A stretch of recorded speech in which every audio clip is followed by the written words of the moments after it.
Hello hello from Omkareshwar. आम्ही सगळे आता ओंकारेश्वरला आलोय आणि आता बरेच मला वाटतं 11 वाजले आणि आम्ही खूप उशिराने निघतोय ओंकारेश्वरच्या दर्शनासाठी. म्हणजे इकडनं आम्ही एक हॉटेल घेतलेलं जस्ट टू फ्रेशन अप, म्हणजे 2 ते 3 तासासाठी. आणि त्यानंतर आम्ही आता इकडनं निघणार आहोत आणि ओंकारेश्वरला तिकडनं आता बोटीने प्रवास करायचे.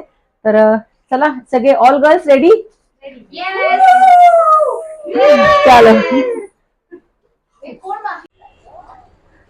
आम्ही निघालो आता ओंकारेश्वर साठी. पूर्ण ग्रुप इथे जमा आहे. चलो गर्ल्स, बोटीने जायचंय की नाही? बोटीने जातोय सगळेजण.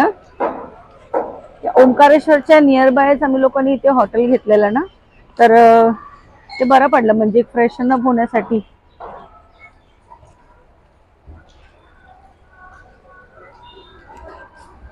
सी यू ॲट द बोट. आणि इथे खूप धूप आहे, म्हणजे आम्हाला तर वाटलं की इथे कदाचित पाऊस पडतोय मुंबईला, तर इथे सुद्धा बराचसा पाऊस असेल. पण इकडे तर खूपच ऊन आहे, भयंकर, म्हणजे कडक ऊन आहे. बापरे, बघताय का किती ऊन आहे. काय करायचं, बरंच ऊन आहे. आपल्याला काय वाटलेलं इथे पाऊस पडेल, म्हणून आम्ही रेनकोट आणले.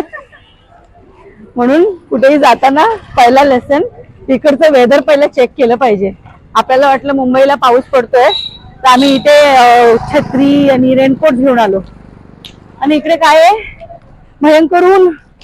बापरे, बोट साठी चाललो आहोत.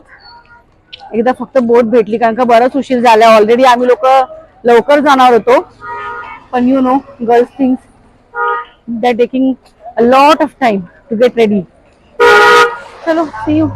काय नाही, आपल्याकडे बराच वेळ आहे, संध्याकाळपर्यंत उज्जैनला पोहोचायचंय. हे घाट वरती आलोय ओंकारेश्वरच्या. पूर्ण मला तर वाटतं नदी पूर्ण सुकून गेली आहे. बरं, ते बार्गेनिंग सुद्धा करावं लागतं, बिकॉज ते पर पर्सन 300-400 रुपये सांगतात.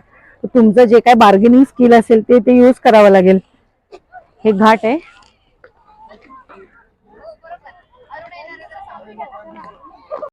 आम्ही आता बोट बघितली आहे, पकडली आहे बोट. आम्हाला त्याने 200 पर पर्सन सांगितलेलं, आणि आमच्या बार्गेनिंग स्किल वरती 50 रुपीज मध्ये घेऊन जायला तो रेडी झालाय. तर इकडनं तुम्हाला बीचचा सुद्धा ऑप्शन आहे प्लस, पण आम्ही कन्व्हिनियंट करतोय की आता आपण पहिलं बोटीने जाऊया. पहिलं बोटीने जाऊया आणि येताना मग आम्ही ब्रिजने येणार आहोत. Yes yes. पुढे जा ना वहिनी. मग मला वाटतं तुम्ही एकाने इकडे या, एकाने इकडे या. जय नर्मदे, जय ओंकारेश्वर. पूर्ण व्ह्यू बघा, फुल बोटच ना फिलिंग. आणि येताना मात्र ब्रिजने यायचंय.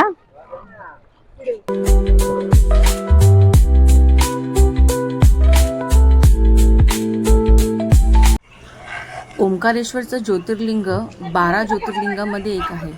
नर्मदा नदी म्हणजे शंकराची पुत्री नर्मदा नदी. म्हणतात की नर्मदा नदीचं दर्शन घेतल्याने सुद्धा बरेचसे पाप तुमचे नष्ट होतात, असं म्हणजे आख्यायिका आहे. आणि इथे असं मान्यता सुद्धा आहे की ओंकारेश्वरला अजूनही शिव पार्वती दररोज इथे येतात सारीपाटाचा खेळ खेळण्यासाठी.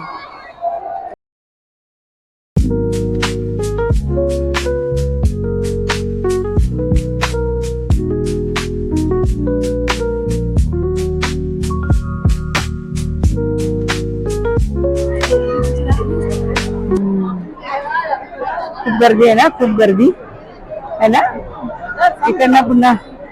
आणि हा सेवियर आहे, आमचा सेवियर आहे. एवढी कशी लागली समजून चालू आहे. हा, थोडं हवा पडत, बिकॉज खूप गर्दी आहे, खूप गर्दी आहे.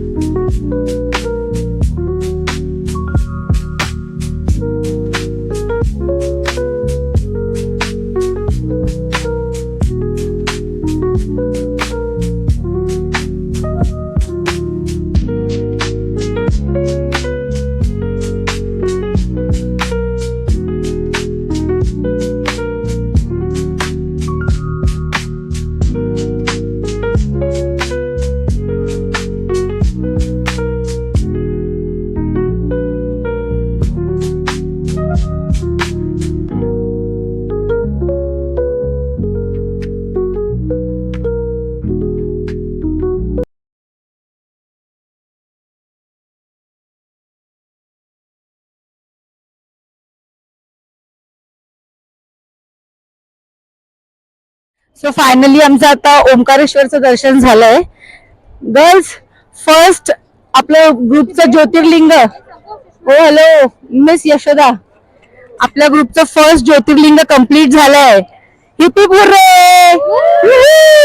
फर्स्ट ज्योतिर्लिंग आम्ही कम्प्लीट केलंय आणि आता आम्ही जातोय उज्जैनसाठी. आता इकडनंच आम्ही उज्जैनसाठी आयदर बस और प्रायव्हेट कॅब करू. सो मम्मी कसं वाटलं तुला? खूप कंटाळली? ठीक ठीक, पण गर्मी बहुत. अरे मस्त बोलतो गरमी बहुत आहे, खूप गरम होते, खूप उकडतंय, भयंकर उकडतंय. आणि इतक्या गरमीमध्ये ना मॅनेजमेंट कडनं त्यांची काही सोय नाहीये ना, अजिबात पाणी वगैरे नाहीये. म्हणून बाकी ओव्हरऑल एक्सपिरियन्स खूप चांगला होता. कसं वाटलंय सगळ्यांना? चांगलं वाटलंय फर्स्ट? चांगलं. आता चला आपण आता उज्जैनसाठी जाऊया. ठीक आहे चलो. आता आम्ही लोक इथे मार्लेश्वर मंदिरात आलोय. मार्लेश्वर मंदिराचं दर्शन झालंय आणि आम्ही आता पुढे पोट भरून जेवलोय, मार्लेश्वराचं दर्शन पण केलंय आणि आता इकडनं पुढे जाणार आहोत आम्ही उज्जैनसाठी. म्हणजे आता आम्ही प्रायव्हेट कॅबच केली आहे बिकॉज ऑलमोस्ट 250 रुपीज कॉस्ट आहे बसचं. आणि असं पण जर तुम्ही प्रायव्हेट पण कॅब केली तर 250-300 म्हणजे आसपास. आम्ही 9 सीटरचं 2500 रुपये देऊन आम्ही डायरेक्टली आता उज्जैनला आम्ही हॉटेल बुकिंग केलंय, तिकडे जाणार आहोत. म्हणजे आजचा मी इथेच संपलो बिकॉज खूप टायर्ड झालो, इतके थकलोय सगळ्या जणांना. पूर्ण थकल्याच्या नंतर आता जाऊन आम्ही आज रेस्ट करणार.